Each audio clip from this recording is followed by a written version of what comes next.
गर्मी की छुट्टियों में हर साल की तरह इस बार भी अजय अपने दोस्तों के साथ घूमने का प्लान बना रहा था। इस बार उन्होंने एक ऐसी जगह जाने का सोचा जहां कम लोग जाते हैं और जो बहुत ही रहस्यमय हो। कई जगहों के नाम सोचने के बाद उन्होंने एक पहाड़ी इलाके का नाम चुना जहां एक पुराना होटल था जिसे लोग भूतिया होटल कहते थे। अजय, रोहित, सिम्मी और निकिता ने अपनी यात्रा की तैयारी कर ली थी। चारों दोस्त अपने अपने बैग पैक कर चुके थे और सुबह सुबह गाड़ी लेकर होटल की ओर रवाना हो गए। होटल पहुंचने तक उन्हें करीब 6 घंटे लग गए। होटल पहाड़ी के एकदम ऊपर था और वहां तक पहुंचने के लिए बहुत ही घुमावदार और खतरनाक रास्ते से गुजरना पड़ा। जब वे होटल पहुंचे तो वहां की सुनसान और भयावहता देखकर सभी के रोंगटे खड़े हो गए। होटल की इमारत बहुत पुरानी और जर्जर थी।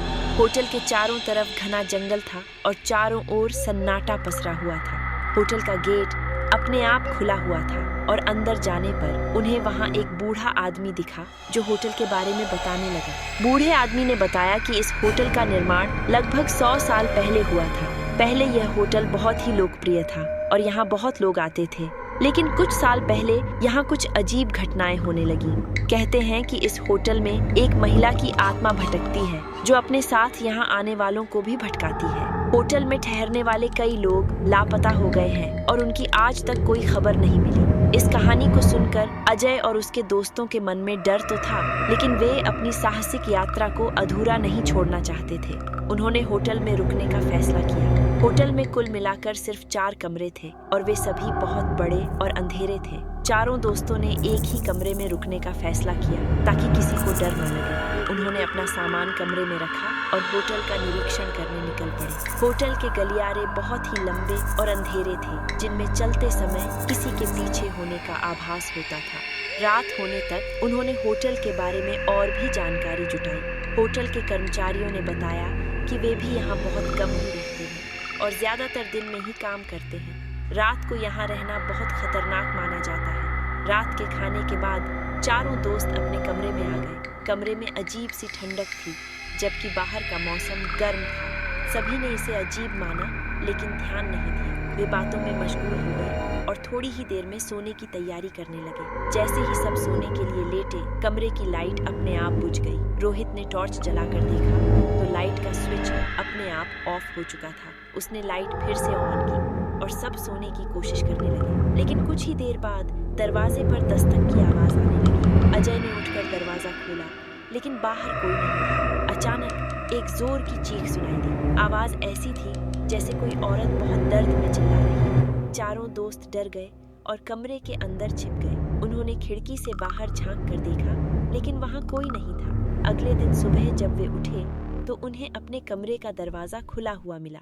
उन्हें याद था कि उन्होंने रात में दरवाजा अंदर से बंद किया था। वे और भी ज्यादा डर गए और होटल से जाने का फैसला किया, लेकिन होटल के मालिक ने उन्हें बताया कि अब बहुत देर हो चुकी है और अगर वे जाना भी चाहें तो उन्हें रात में ही जाना होगा, क्योंकि दिन में होटल के गेट बंद रहते हैं। अजय और उसके दोस्तों ने सोचा कि शायद वे अपनी कल्पना में ही इतना डर गए हैं। उन्होंने होटल में एक और रात बिताने का फैसला किया। इस बार वे सब एक ही बिस्तर पर सोने लगे ताकि अगर कुछ अजीब हो तो सब साथ हों। रात में फिर से लाइट बुझ गई, लेकिन इस बार किसी ने भी इसे ऑन करने की कोशिश नहीं की। सब अपने अपने बिस्तर में छिपे रहे। तभी कमरे में अचानक से बहुत तेज ठंडी हवा चलने लगी। ऐसा लग रहा था जैसे कोई हवा का झोंका सीधा कमरे के अंदर आ रहा हो। कमरे के कोने में रखी हुई कुर्सी अपने आप हिलने लगी। चारों दोस्त अब बहुत डर चुके थे। निकिता ने चिल्लाकर कहा, हमें यहाँ से तुरंत निकलना चाहिए। अचानक कमरे की खिड़की अपने आप खुल गई और बाहर का नजारा देखकर सबके होश उड़ गए। बाहर जंगल में एक सफेद साड़ी पहने एक औरत खड़ी थी, जिसके लंबे काले बाल उसके चेहरे को ढके हुए थे। वह औरत धीरे धीरे होटल की ओर बढ़ रही थी। अजय ने जल्दी से खिड़की बंद की और सबको शांत रहने को कहा। तभी कमरे का दरवाजा अपने आप खुल गया और एक सर्द हवा का झोंका अंदर आया। सभी दोस्त चिल्लाने लगे और बाहर की ओर भागे। जब वे बाहर पहुंचे तो उन्हें महसूस हुआ कि होटल के चारों ओर घना कोहरा छा गया है। वे होटल से बाहर निकलने का रास्ता ढूंढने लगे, लेकिन उन्हें रास्ता नहीं मिला। अजय और उसके दोस्तों ने तय किया कि वे अब इस होटल में एक और रात नहीं बिताएंगे। वे किसी भी तरह यहाँ से निकलने की कोशिश करेंगे।